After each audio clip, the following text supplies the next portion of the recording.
All right, we'll call the meeting to order. If we could get our roll call, please. Sure. Tom Wilson, Dean Friel. Here. Sorry, that looked weird to me. Jack Scrogstead. Here. Chris Robertson. Here. Mike Pearson. Here. Thank you. All right, do we have anybody in the audience that would like to speak? I don't Dave think Valley, this so. is your chance. It's good to see you. Okay, next item is approval of the minutes from the previous meeting. Everybody had a chance to look at them. Any corrections or additions? Hearing none, I guess we will approve the minutes from the last meeting. And bear with me, I'm kind of new at this, so we'll get there. All right, next is a maintenance department report. Greg, if you've, Yeah, I have a few things. We painted one of the offices for Best last week. We got that scheduled. We have a couple more offices we need to paint. We're going to put that in scheduling because we're so busy right now trying to get elections back into their area because they're starting to get a sewer gas smell in where they're at now. So it's just never ending down there for that. So we had the plasters come in and they plastered the walls. And today we noticed that one of the walls is starting to peel the plaster off already. So it's delay after delay. So we did get the IT rooms. One of the IT rooms where Paul's at, we got that one, new carpet, new ceiling, repainted, new lighting in there. So we have Paul back in there. Jonathan's area, we're still working on. The guys are painting it today, and we were waiting for plasters to do one wall in there. So they're priming and painting that, and then we'll be putting the carpet back in there for future use. I'm not sure what we're going to use that room for yet, but we're getting that done, and we were hoping to switch right back over to the election area and start painting that, priming that, painting it. I have flooring ordered for that room. I haven't went and got it yet because we're trying to get everything done before we set the flooring in there and get it acclimated to the building. So it's a slow process. We've had so many obstacles of trying to get around. So Greg, can I just interrupt for just a second? Yes. Because everybody knows I'm really good at interrupting. Sorry, Greg. Just as a heads up, I think for those of you that are familiar with this building, you know exactly what Greg's talking about. But for the individuals who are relatively new here, the Best offices he's referring to are literally just right behind this wall here. There's 3 offices, spaces that we lease to Best annually. And so they've been asking for some painting to be done for a while. So Greg's trying to get that worked in. And the other situation or the rooms he was talking about is also in this building, first floor. And those rooms that he's referring to, trying to put back together, were all tore apart as a part of that sewer issue. So we've had to jackhammer up floors, concrete floors, and get underneath the floors and fix pipes and actually try to diagnose what the problem is. And so he's trying to put those pieces back together. That's what he's referring to. So with that said, Greg, I just wanted to give everybody some, where are we talking about when we talk about these Sure. spaces? Yep, not a problem. Friday night, we had a emergency at the new courthouse. The power went out, I guess in this part of Dixon, because I was on the other side of town. They had power, and Paul Gorski called me, and a lot of his USB units that are connected to the computers that are battery backup units, and they also are surge protected. He had quite a few of those go out, even though the generator was running. He was showing a dirty power, so he was afraid that the generator was putting out dirty power and was going to ruin a lot of equipment. Thank God he had the UPSs to protect the computers, so it saved everything. He only lost a couple of UPSs in the ordeal. Had an electrician and a generator person here at 7 in the morning. We went all over the generator. They cannot find anything wrong with the generator. But the problem is with that building, not everything's on a generator backup. So it could have been a ComEd problem, and they could have had a power line accidentally hit a neutral line and come back in and do some damage. So thank God Paul's got the protection on there. As soon as Paul, he's not here today, as soon as he gets back, me and him are going to meet. We're going to go over the ones that were damaged, and we're going to check the outlets, because none of the outlets in that building is even marked that it's on a generator backup. So we have to go back through the plans and go back through trace back. see which ones are on generator and which one aren't.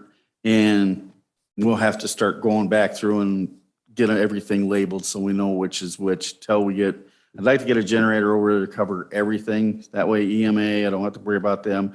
All the computers are going to be on the new generator also, so that we don't have to pick and choose what circuit we can use and what circuit we can't. So that's just a little familiarity on what we went through over the weekend. And this morning I was able to get a hold of Engel Electric and Altifer, the generator people. They sent somebody out right away this morning and we checked everything out. We did not do it under a load test, because with no IT person here, I didn't want to start frying stuff. And so when Paul gets back, we'll put it under a load test also and check it. But from everything they were checking, Paul was thinking it was a neutral that was getting livened up. So they checked out all the neutrals, made sure there's no bad connections. It didn't trip any breakers and it didn't fry any computers. So we're on the good side for that. Go ahead. Just curious, when the building was built, it's not that old, why weren't they marked with like the red outlets I see in every hospital? So the original building was built in 1982. And then the addition over there was built 20 years later. So I think it was, the 82 building. Plus, I don't think we had a generator to begin with. I think the generator got added. But when we added the generator, we didn't add one large enough to be able to handle the whole building. So then it was just a matter of selecting the key Components. the key runs to figure out which ones we're going to have as generator back up there. So that was why, when we didn't have a generator in the plan, when any side of it was originally built, so. Yeah, and especially when COVID hit, like the health department has very few generator backup outlets in their area. And with COVID, they had all these refrigerators that had to have special monitors on them to keep the COVID vaccine to a certain temperature and to keep the refrigeration running. So we ended up trying to move some stuff around for them so we could get them that generator backup. But it's a real problem in that building. And people don't realize, till the power goes out, oh, hey, my computer isn't working. That little battery backup doesn't last very long. So just to follow up on it real quick on that, there has been an effort to get the entire building under a generator backup. There has been a grant that's been applied for to potentially do that. That's been something that actually the county's been working on for at least a year and a half, if not 2 years. So it's not without our knowledge that this is going on. It's just a matter of how to fix it, because the current price tag to get a generator big enough to support that entire building was $450,000. So we were looking for grants and trying to figure out what the best route is. So we're not unaware of the situation. I'll just say that. All right, thanks, Greg. Any questions for Greg? I think he covered it all pretty well. I guess the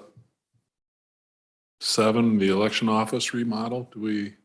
We can do facilities improvement updates. Oh, okay. We were going through right now and we're changing out all the hand towel dispensers because they're just wore out. I mean, they only work for so long and then you got to replace them. So we got a deal from Home Depot. Each hand towel dispenser is $14 a piece. So I said, let's change all of them. We're changing them all in this building. We're also changing them all in the New Courts building. They were just wore out. They wouldn't hold the towels anymore. And it's just a problem. We're also changing out all the soap dispensers. Since COVID, there's been a lot of soaps that we cannot get anymore. So, and of course we have those dispensers. So, and we had Helter Skelter, some of this brand and some of that brand. So Home Depot's working with me now and they're going to get me a special price on soap dispensers. We're going to change them all out to one soap dispenser. The soap pack that we put in it will have a battery already in the pack. So you won't have to go around and change the batteries. Every time you change out the bag, it'll have a brand new battery in it to operate that soap dispenser. So we're trying to update things a little bit and get, a little easier for the janitorial staff. Right. Greg, when we got the new jail, we used Home Depot, their I can't remember what side of Home Depot. And they provided me with dispenser, the dispensers for the soap, the laundry detergent dispensers and all that, as long as we bought their product. Is that the same kind of deal you're getting from Home Depot, or? It is something the different? same deal, but it used to be everything was free. Okay, Now it costs, that, we used to get the dispensers, those hand towel dispensers for free. And since COVID and everything, and they had such a, dilemma trying to get the hand dispensers Sure. because everybody was going to hand dispensers for, for the cleansing and stuff. And so since then, the factories, of course, they can't hire anybody, so they're charging a little bit. It's not a big amount, like the hand towels were $14. So, right. I mean, it's still It's still cheaper a than good, what it's still a good we can price. buy anywhere else. So they do give us a deal as much as they can. Right, right. Okay, I just curious. Okay, looks like, do we have any unfinished business? None that I'm aware of and nothing on the agenda, so. Okay, just double checking. Next item, we're gonna move to new business. We're gonna make a little move here. We're gonna go down to D and talk about that first. Wendy, if you wanna I will. cover that, I please. will. So to my senior board members, returning board members, this is going to sound familiar to you. The board did adopt a maintenance step program a year ago or so. The idea at the time was that we would transition into that step program as time went on and employees changed.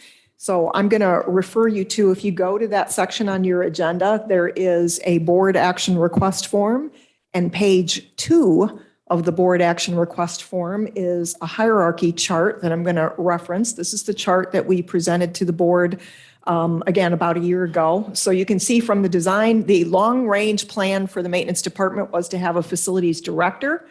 And then underneath that, kind of like the next in command would be a facilities manager. And then on the maintenance side, there would be maintenance technicians, depending upon their qualifications, level 1, 2, and 3. And then on the other side, the kind of orange or golden side, you will have the janitorial or the custodian staff. Each side, maintenance and custodian, would have kind of what we would call a team lead. And that was the kind of the plan we laid out. And it was something that we proposed to the board we would do over the next few years, again, as we transitioned with employees. Well, we're at a jumping off point right now. We have a senior maintenance staff member that has announced his retirement early next year, April-ish of 2024. And also effective as of this morning, the second highest ranking maintenance member, longest serving maintenance member, submitted his retirement. So he is retired effective immediately. So we are looking to move forward and actually start to build the structure that you're looking at right here by hiring that facilities director. So, we have a job description. We built out the job descriptions for these a year ago. So job description for the facilities director is that overarching high-level administrative person. This is the person that's going to put together the bid scope documents and be able to go out for bid. This is the person that will do all of the employee management, HR types of things within that department. So we're looking to move forward with that. At this point in time, I would look for this committee's blessing to continue to move forward with that plan, but you should know that your blessing is going to be very much contingent upon having the finance committee's blessing. I can tell you that I have crunched some numbers since the retirement effective as of this morning. If we were to go out right now and hire somebody and have them on staff for half of the year, because that's all we're going to have now by the time we get somebody hired, that the changes in salaries that we've seen this year by the retiring maintenance person, and by the way, we earlier had somebody who resigned from the janitorial side of things. So if we take the money that we didn't pay out for those individuals because of those two changes, we will offset all of the cost of the facilities director for the next 6 months. And then for the following year, we'll get it budgeted for. I mean, we'll actually put it in the budget, because right now it wasn't on our radar to do the facilities director this quick. Again, our plan was always to do this as people transitioned within the department, and now's the time to do it. So I'm looking for any discussion, feedback, and hopefully your recommendation to be able to move forward with that. What I will do with that is I will take it to finance and we'll go from there. I mean, like you say, the opportunity presented itself, and obviously you spent a lot of work drawing up this chart or this. And there's job descriptions behind all of those Right. charts. I mean, built out, full, detailed, what would we anticipate from these individuals? So we've got those all kind of behind the scenes. I didn't submit them today. I just kind of wanted you to see the overarching plan, the hierarchy chart. You know, throughout the county's different departments, you know, they all have their own, I'm going to call animal in their department, you know, and sheriff's department, the circuit clerk, the county clerk, they all have these different divisions and they all have different occupational skills that's required and all that kind of stuff. And, you know, they're paid accordingly, or they're, you know, separated. They can, you know, improve themselves and whatnot. The only thing that I think we didn't have it for a while was maintenance. And so here's an opportunity that we can, you know, grow our maintenance and show our appreciation and have that ability for them to be promoted, you know, in a maintenance department. And so I think when this was presented, I was like, oh, this is awesome. This just helps our employees. You know, it's more than just getting up and going to work and getting a paycheck. Sometimes you got to have that desire and or that, you know, a reason to come to work and do a good job because you're appreciated. So I think this is just another way of showing their appreciation in the maintenance department. So I did actually put in the board action request form, but I failed to point out in my overview just now that the long range vision is that while we're talking about adding a headcount of facilities director that we really never had before, we are talking about that position kind of offsetting these other positions. So in other words, it is not our goal right now to replace the person who retired effective as of today. We're looking at replacing someone within the department, but with a different set of skill sets. And then next year in April, when the second person out of that department retires, that will be up to the newly, hopefully newly hired facilities director to decide whether or not we're filling the right gaps. Do we need another maintenance person? Do we not? That's not something I can tell you right now, but what I can tell you is we're not looking to replace the person who resigned effective as of this morning, that essentially all of that salary will be reallocated towards this position. Okay, that makes sense to me. as well. Yeah. Yeah, it seems to me, just from our past experience, that we didn't really have enough maintenance people on the floor at the time. I mean, it's good to have some chiefs. We need some more overseeing. It's a very good plan. We talked about it before, but we're losing hands-on people. And you're not talking about replacing them at all? Well, not right now, but I'm not saying we won't like next spring. What I would rather do is have our facilities director determine where the gaps are. Because Dave, I know, by the way, for those of you who don't know, Dave Valley was on the board for many years. He served on this committee for many years. That's why he knows what he's talking about. So Dave, since you've actually left the board, we've had some large projects, which I know were on your radar when you were on the Right. board.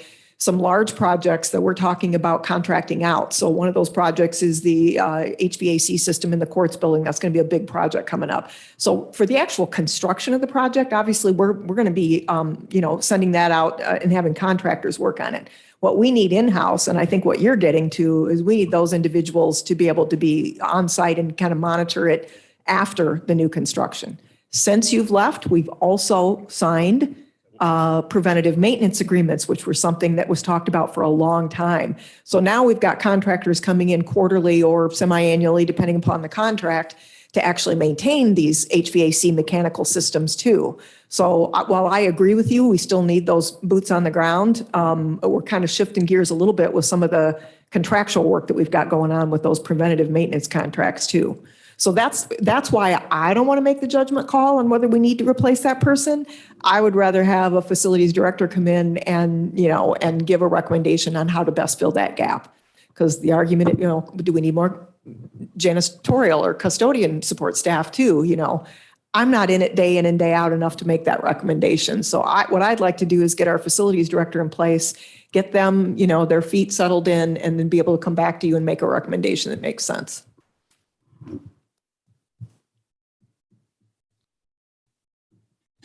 Okay, any other discussion?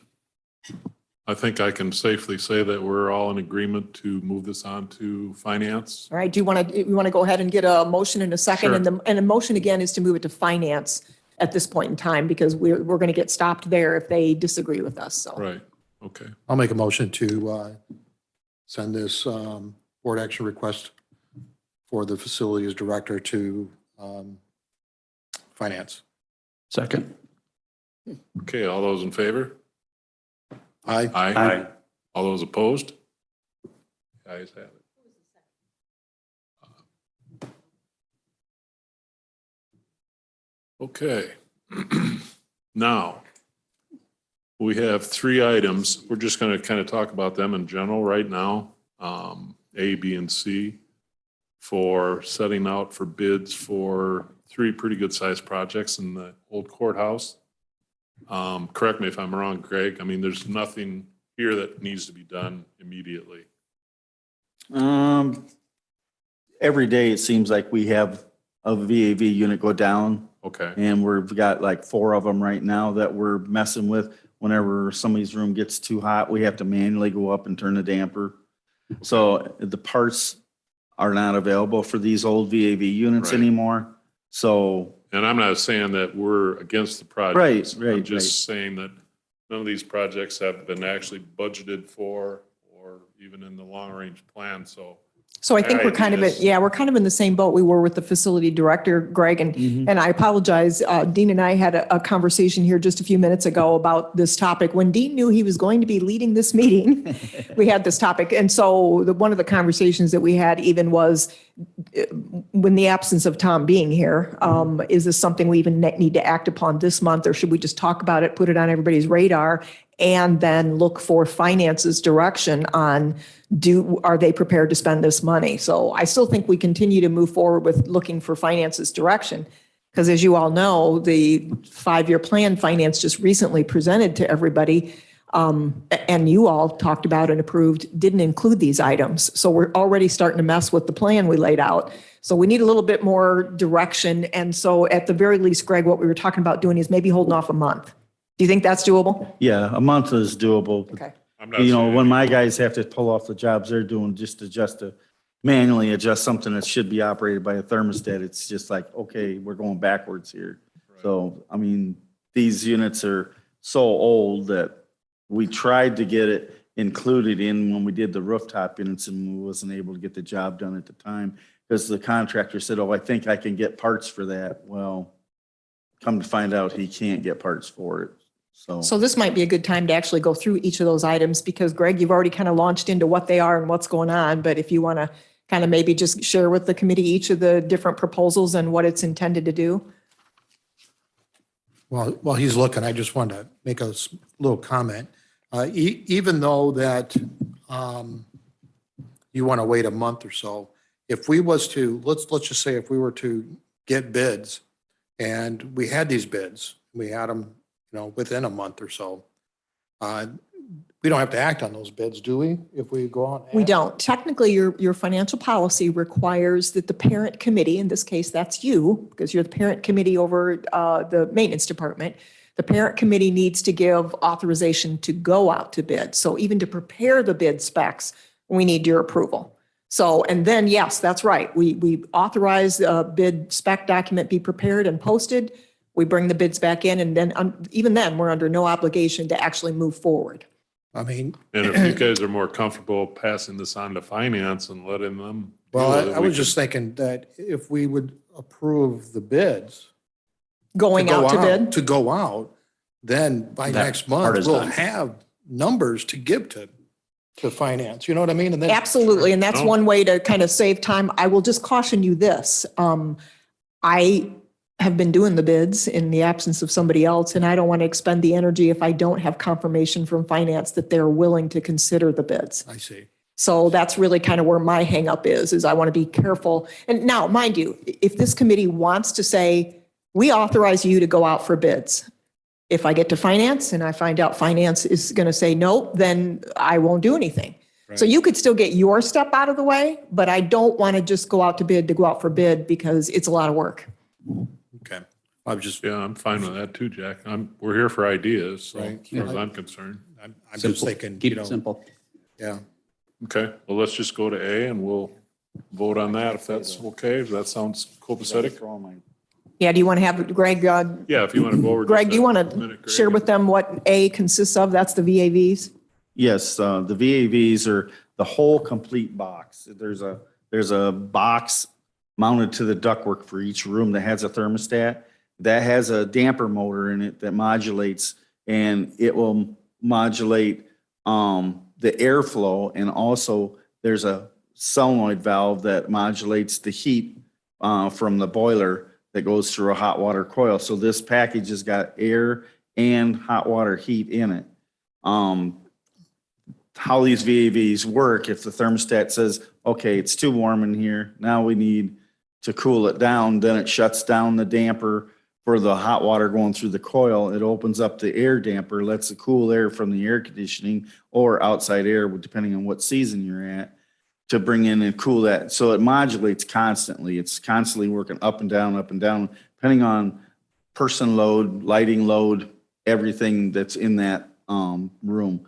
And that's what they're going to change. They're going to change that whole box. They're not just going to take, oh, we're going to put this damper part and airflow thing on it. Things are all the same age. We're having trouble with the hot water reheat valves also. I say bite the bullet, change the whole thing and be done with it. And how many of those were there, Greg, in this building? Because There's we're talking this 30 building. of them in this building. So there's 30 of those in this building. Yeah. And then actually kind of connected to that, is that not correct? Greg, related to that is item B. So maybe you want to describe that too. Item B is, okay, on these controllers, there has to be a control with a motor on it to modulate that damper.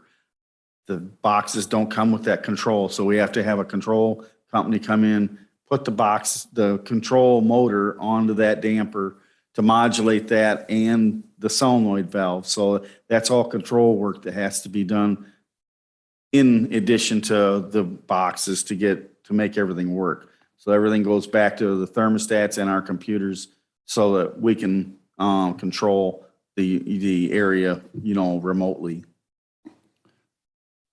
Okay. So should we vote on A separate from B rather than? group them?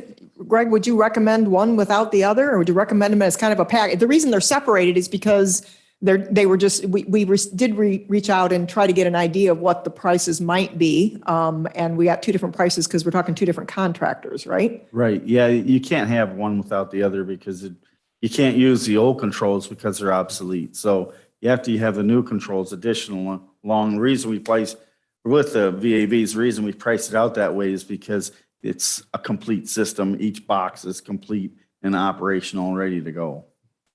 So I would say, Dean, this really needs to be kind of a package vote. If you ask me, you don't want to have one without the other, it doesn't do you any good. Yeah, makes sense to me. Well, and there's a lot of contractors that they'll do the VAV, but they don't do the control work because that goes to a totally different group of people. So that's why it's bid out separately that way too, because we're going to end up getting somebody that's going to put the VAVs in and somebody that's going to do the control work either way, so. So I'll entertain a motion that we pass this on to the finance committee and let them, I think we're in agreement that we need to do this. I'm not saying we have to do it tomorrow or whatever, but I think it's something that we need to do sometime. Anybody have any comments? So yeah, the motion is to give the maintenance department the authority to go out for bid upon approval by finance committee. Does that make sense? That, Yes. Perfect. and I'll make that motion. Second. Okay. Have a motion and a second. Any more discussion? All those in favor? Aye. All those opposed? Okay, the ayes have it. So now we can skip, that was for A and B then, correct? Okay, Correct. now we're going to go to C. Greg, if you want to go over that just quickly, or not quickly, but Tom Wilson wanted me to get a company in here. He wanted me to have Ingo come in and do a scope of work for changing all the lighting in this building to LEDs. Because I know there's a rebate that you can get back from Commonwealth Edison depending on what we put in and the style of it and the usage that they'll figure on how much it's going to save us in long term. We did get numbers back from that company. I'm sure you have it in your packet of how much that is. It was, I think it ended up being 69,000 total for the project, but then Commonwealth Edison's given us 11,000 some odd dollars back. It ends up being our cost is 49,477 or 18. So just a quick update on that. When we really have no idea what something is going to cost, we often will go out and get at least an estimate or a quote so that we know, exactly what we're talking about in terms of, not exactly, but a rough estimate of what we're talking about. And it also helps us understand that when we need to go out to bid, anything more than 30,000, we have to go out to bid on. So this exceeds that 30,000 threshold. So we definitely will have to go out to bid on this, or we can do this under the guaranteed energy savings contract laws. But even then, we have to go out and have a request for proposal to contract with a company that would essentially come in and do this and guarantee by contract our energy savings. So there's a couple different options here, but either way, we have to go out and do a request for proposal in order to move forward with this particular project as well. So you're looking at the same type of motion, should you choose, to give Greg or the maintenance department the authority to go out to bid with the blessing of finance if we're going to allocate that money to it. And again, what methodology we use, whether we use the request for proposal under the guaranteed energy savings, or whether we just go out and do a straight bid and get a rebate from ComEd, you don't even need to, at this point, worry about. It's just a matter of, do we have your permission or authority to go out for bid or request for proposal? Okay, in this day and age, yes, sir. No. And by the Oh, way, yeah, let's, I wasn't paying attention. Did you happen to mention, Greg, this is for the lighting in this building only? Correct. We're looking at Just this replacing building all of only. the lights in this building that have not yet been replaced, like this room, for example, with LED lights. And the goal here would be long-term to save a significant amount of electrical costs. And again, this project was not budgeted. So before I go to the trouble of putting it out for bids, I need to know, does the county want to do this project right. and want me to seek, or do we just let the lying dog sleep? So, At least you have somewhat of a number. right. It's going to cost. I have them. them, So we we'll can, just say we have a basic number, so. but if another budgetary company number. comes in cheaper, then Right, obviously we would go with that. but I don't want to, if we're Right. not going to do the No, I project understand. and it's not budgeted, finance says, no, I don't want to Right. go through the legwork of getting a second bid on it. This is also one of those items, though, that we could, because we have lights, we're not in danger of not having lights. This is something we could put on and budget for this coming budget season. Actually put it in Greg's budget and then do it for the following year. There's no sense of urgency here. Again, Greg did this because Tom asked him to, and it is a great plan. We do need, and we need to get this done at some point. There's just not the sense of urgency that there are with some of the other projects. I think you're going to save money down the road, though, with Yep. electricity and all that kind of stuff. So I have no problem making a motion that we ask finance to allow us to put this out for bid. If I can get a second, then we'll come to you, Dave, for comments. Okay. All right, comments. Yes, Dave. Yeah, on this proposal, did they give you any idea of what kind of a payback or so on lighting or? Yeah, it's in their packet. They have Okay. what they're gonna install, the cut sheets on everything they're When gonna you, install, when the you, payback on go it. to finances, the payback may be only 10 years or something. I know in Northern, they did a whole project, they did the whole thing, but they had a company come in and they never paid anything up front. They just paid them monthly because they were saving X amount of dollars a month in this Right. company. But the downside was, is this company came in and used products that did not hold up. And we ended up with a whole lot more maintenance replacing ballasts and stuff, because that was when you didn't go to LED yet. We went from T12s to T8s and stuff like that. So, And we can make those numbers available for finance too, as far as the energy savings and so on and so forth. Okay, I have a motion and a second. Any other questions, comments? I have a question. Sure. And this ComEd reimbursement, how, is that just good for a year or is it just for right now or? is I'm it- I'm not sure there's a time limit on it. Okay. I think the last one we did through ComEd and then we didn't go forward with it. I think it had a time frame on it, Wendy, of like a year, I think. But that's And- because the quote was only good for that period of time. Right. You know, they don't want to quote, you know, labor and materials for an extended period. But the ComEd rebate is pretty much a standard operating procedure for ComEd. Anybody this has been around for a while now. So this is kind of one of their incentives to get people to switch over to LEDs.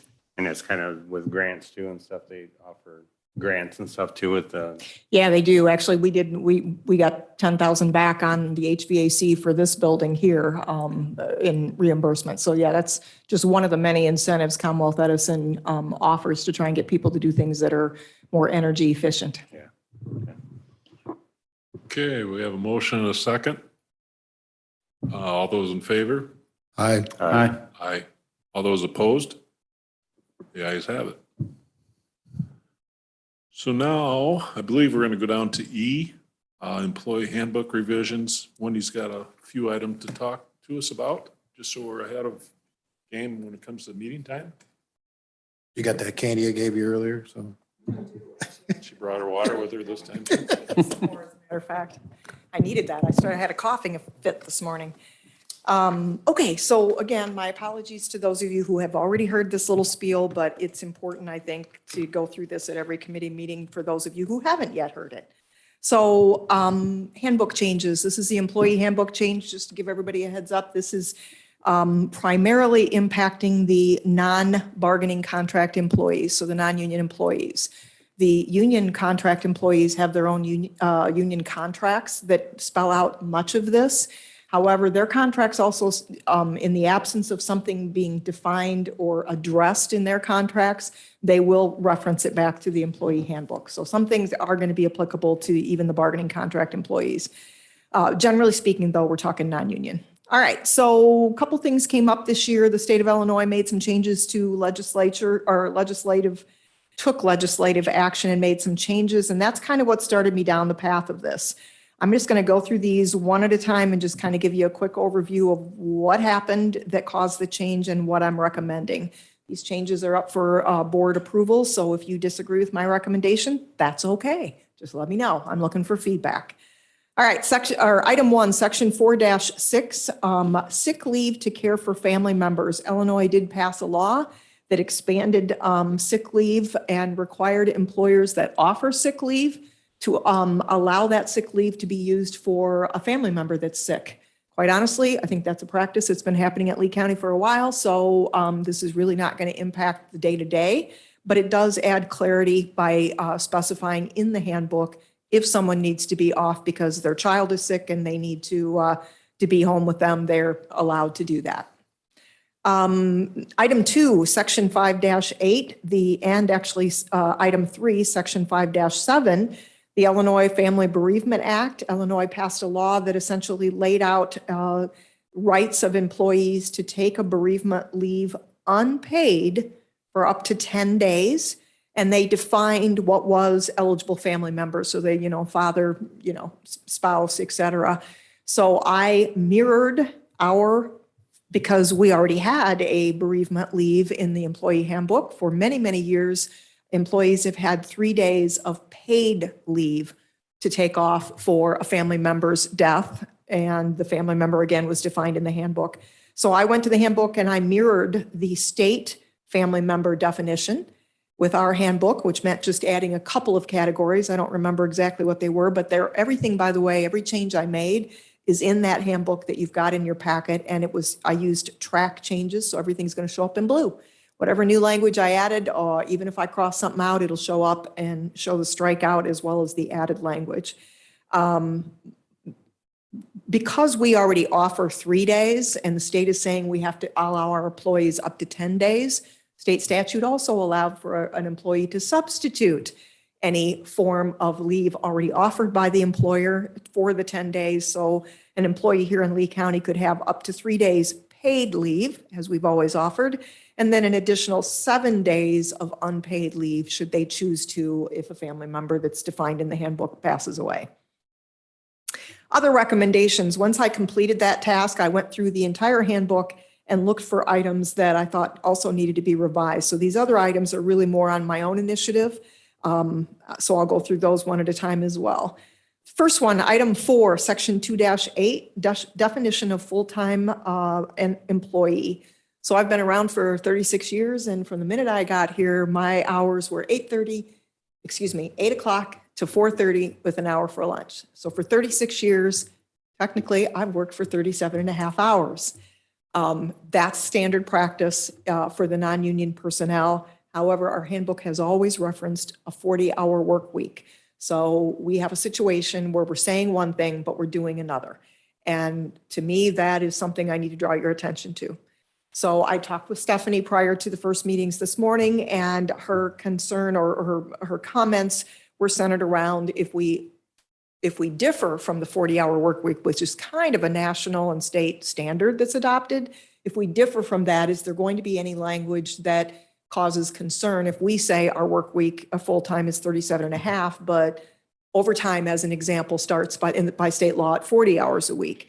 So Stephanie was going to offer to do a little research for me and get back to me if they, State's Attorney's Office, Stephanie and Charlie, do not recommend making this change because it will upset, state or federal laws or conflict with state or federal laws. I will withdraw that, but for right now, it's plugged into the handbook because it's my non-legal opinion that it's dangerous to say one thing and do another. I think our policy should reflect what we're actually doing. Just as a note, I've seen many handbooks that say 32 and up. Yes. And in fact, the union contracts are all different. Probation has a 35-hour work week, for example. And Sheriff's Department, they have, unusual hours as well that are different than the bargaining contracts deal with that in their contracts. Again, my only point in bringing it forward is it's very clear to me that we're saying to do this, but we're doing this. So I'll leave that. I'll defer that to further information from State's Attorney's Office. Item number 5, section 3-4, the federal and state adopted the Juneteenth holiday, and effective as of last year for the non-union, Juneteenth was added to the list of paid holidays. So I have added that into the handbook. So once again, it's consistent with what we're actually doing. Item number 6, section 4-5 of the handbook, paid personal and sick days. We used to require in the handbook that if you were gone for 5 days or more, you were required to bring in a doctor's certificate in order for you to come back to work. That was a requirement in the handbook. I am recommending we take that down to 3 days only because it's consistent with FMLA. So there's an example of where I want to be consistent with the federal law. Health insurance, or item number 7, section 4-6, health insurance start and termination dates. This was a conversation we had with the insurance committee, chaired by Nancy Naylor here.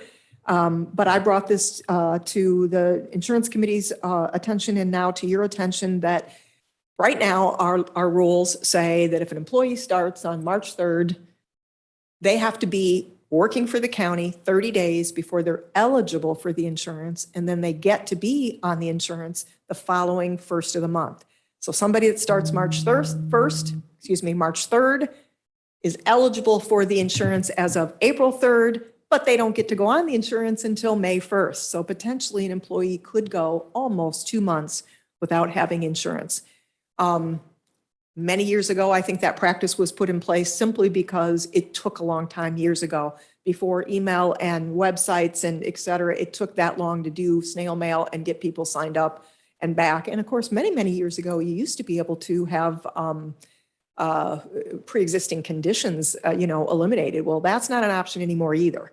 So the standard, and I did check with our insurance provider, the standard these days is that insurance, health insurance starts the day the employee starts.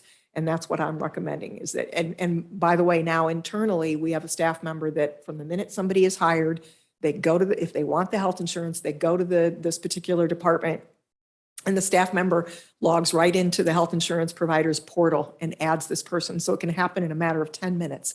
There's no longer this lag time. On the flip side, on the termination date side of things, I'm recommending that we change our handbook to reflect that the health insurance terminates the last day an employee reports to work, or if it's after the 15th of the month, it's the coverage will terminate in the last day of the month. Largely, that was because that's how our insurance provider said it will be in their world. They're not going to discontinue somebody after the 15th of the month. They figure if you've gotten past the 15th of the month, you're eligible for the whole month, and they want to do it month by month, not, day by day.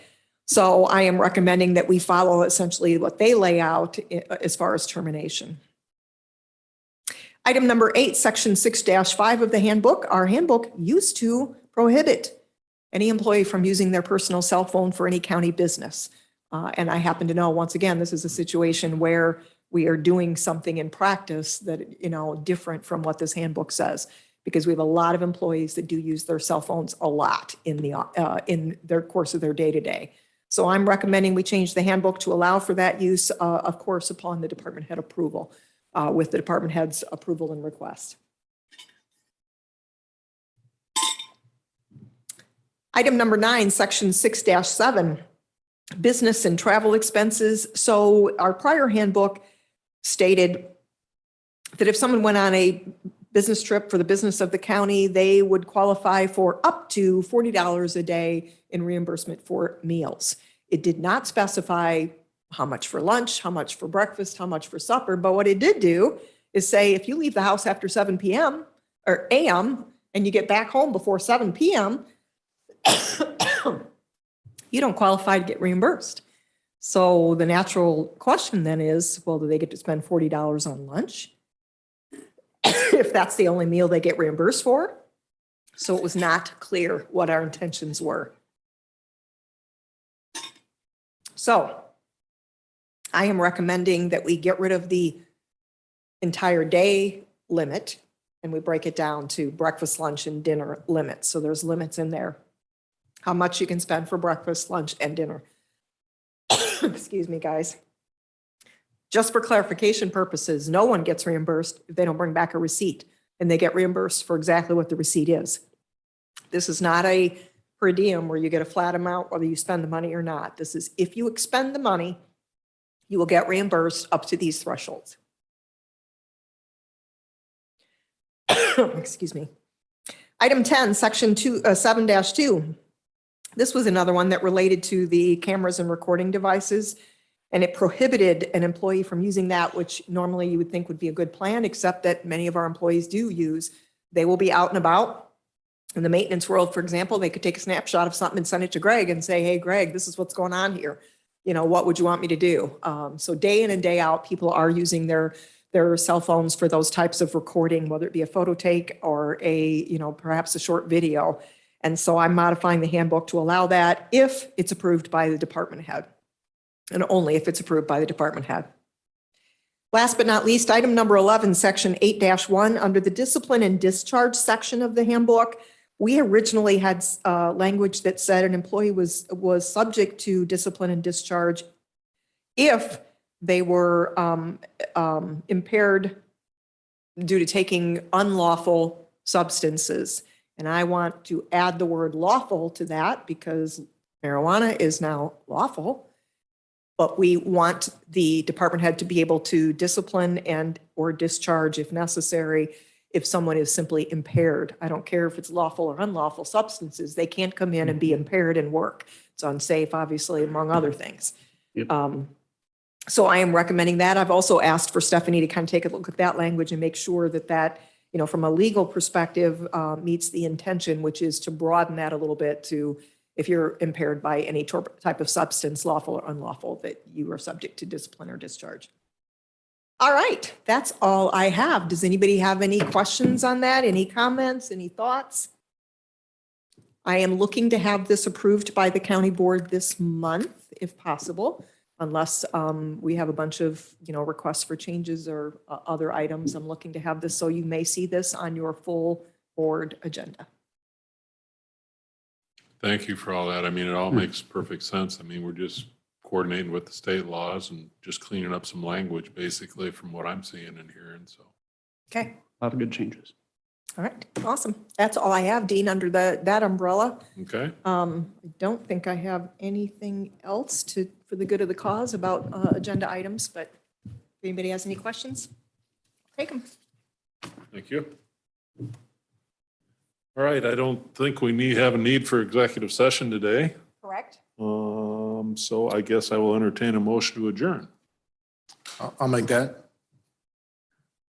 And a second? Okay, Mike, second. All those in favor?